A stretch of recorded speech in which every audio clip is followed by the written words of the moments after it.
Okay, so I'm just wanting to put this out there. I see a lot of posts lately about, suicide and stuff like that. But what really, really hurts me is when it's kids doing it. Um, I've been there. Um, my story started when I was in seventh grade. I was bullied a lot. I was just constantly made fun of, just everything. And one day I was in the cafeteria and this kid came up to me and he started choking me for no reason at all. I don't even know why he did it. But I couldn't breathe, nothing, and it hurt so bad. And I went to a teacher and I told her, what the kid did, and it was probably about 2, almost 2, and school let out at 2:20. And she was like, "Oh, school's about to let out, so there's really no point in calling your parents. Just wait until they come pick you up." And I was like, "Okay." And so I did. I waited, and my best friend at the time waited with me. And when my dad pulled up, I was so scared to go talk to him. But I went up there and I was like, "Dad, this kid choked me today." And he was mad because no one would let me call him. So we both walked into the office and we went into the principal's office and they didn't do anything. Detention, that wasn't an option either. So we just went home, called the police, and made a police report. The police didn't really do anything either. It was terrible. But the next day I went back to school, and the kid was still there, not in detention or anything like that. And I was going to class, and him and all his friends were like doing all this and just like making a mockery of it. And I was honestly scared. Like, I was watching my back the whole day, making sure he wasn't going to do it again. But that day I called my dad and was like, "Can you just please come pick me up early?" So they picked me up early. And like weeks and weeks and weeks, I was just so scared, like, to go to school or anything. So I wasn't really going to school for like 3 weeks to like a month. It was horrible. I was failing like all my classes. It just sucked. And like, I told the principal everything, nothing was getting done. And she asked me, she's like, "Why are you, missing all this school?" And I was like, "I'm scared to come to school. Nothing is being done, and I'm scared." And still, they knew that I was scared and wasn't comfortable coming to school, and they still didn't do anything. So I was starting to feel depressed and just angry because nothing was getting done. I felt like I wasn't going to pass middle school, anything like that. So I just felt really suicidal. I knew how I was going to do it, knew when, where, everything. I wrote notes to people telling them that I was going to do it, but I never gave them out. I remember I told my grandma about it, and she kept it from my mom for a few weeks. And then Valentine's Day, let's see, it was 2007, Valentine's Day 2007. My aunt came and picked me up early from school, and we went shopping. And then I went home that night, and my grandma came over, and they were sitting out there talking for hours. And every time I try to come out there, she'd be like, go inside.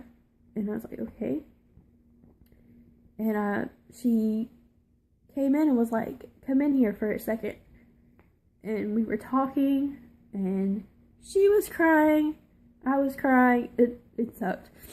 But I told her, I was like, I will admit I need help. And she said, that is the first part of recovery.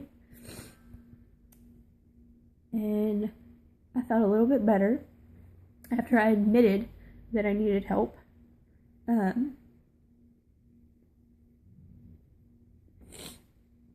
And so the next day, no, it wasn't the next day, it was that night.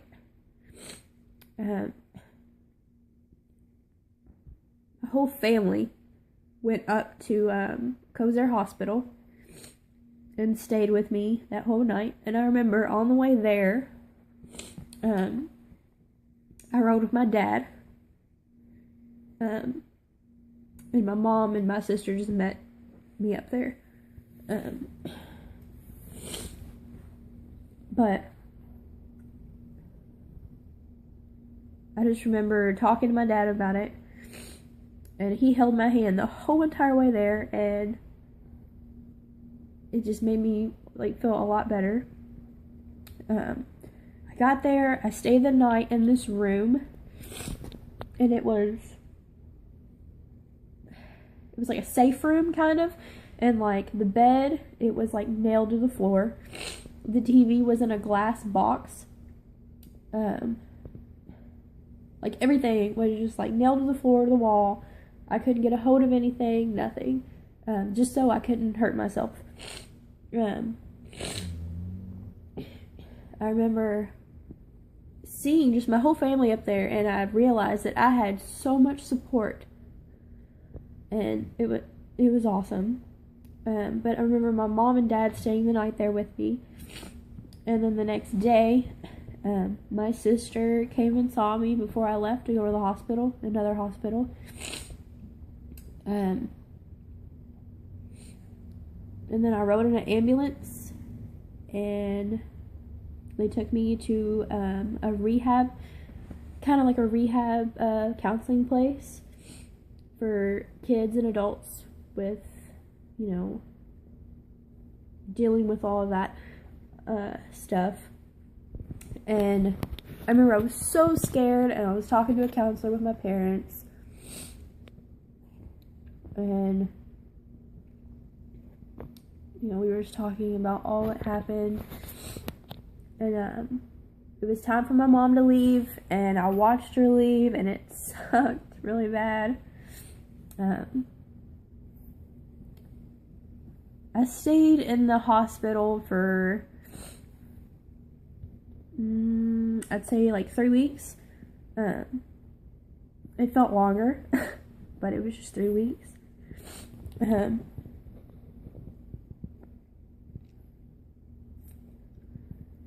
then I didn't feel comfortable at all going back to like my home school. So they just put me in an outpatient thing where I just went to school there. I went to school there for about a month. So altogether, I stayed in the hospital for like 2 months, you know, trying to recover and get better, and talk and everything like that. But, you know, it helped me a lot. I remember when I came home, I just felt different. I kind of felt like out of place.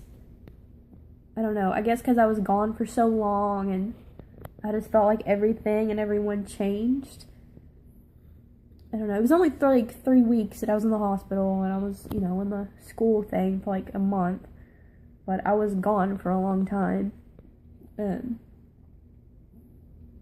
But I ended up going back to school, and everyone was like, where'd you go? You know. And I had this one teacher, her name was Miss Anderson, and she helped me a lot, like before I went in the hospital and everything. As soon as she saw that I was back, like, she started screaming and she was crying, and she came and hugged me, and she was just so happy, and that made me feel a lot better too.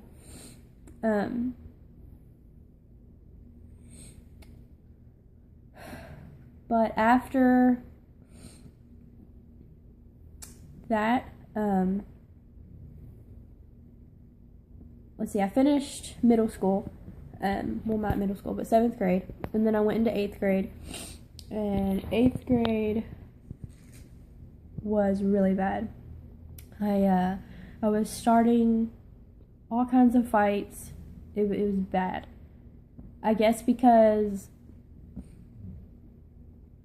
I don't even know. I honestly have no idea, but like every week my mom was getting called saying, hey, you know, Sierra done this, Sierra done that, it's, you know, she's failing again, all this other stuff. So my mom just pulled me and my sister out of school, and we were homeschooled. I hated it. But yeah, that's my story. I left some parts out, but that's my whole thing. And now I'm going to school right now to be a guidance counselor for middle schoolers.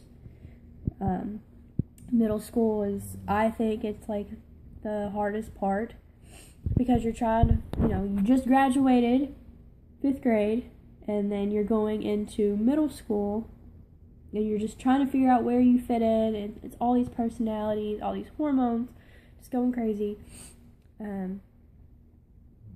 So yeah, I definitely want to be a guidance counselor for middle schoolers to help them. Because I feel like, you know, I can share my story with them, and them, you know that they're not alone. And I was their age once too. But I definitely want, since I'm just going to post this video, I definitely want to thank my mom and my dad for being there for me.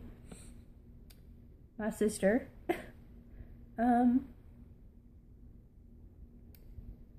Definitely my papa. My aunt. You know, just everybody. Everyone that's helped me. Just everybody. Because, you know, I'm still here. My life's definitely got a lot better.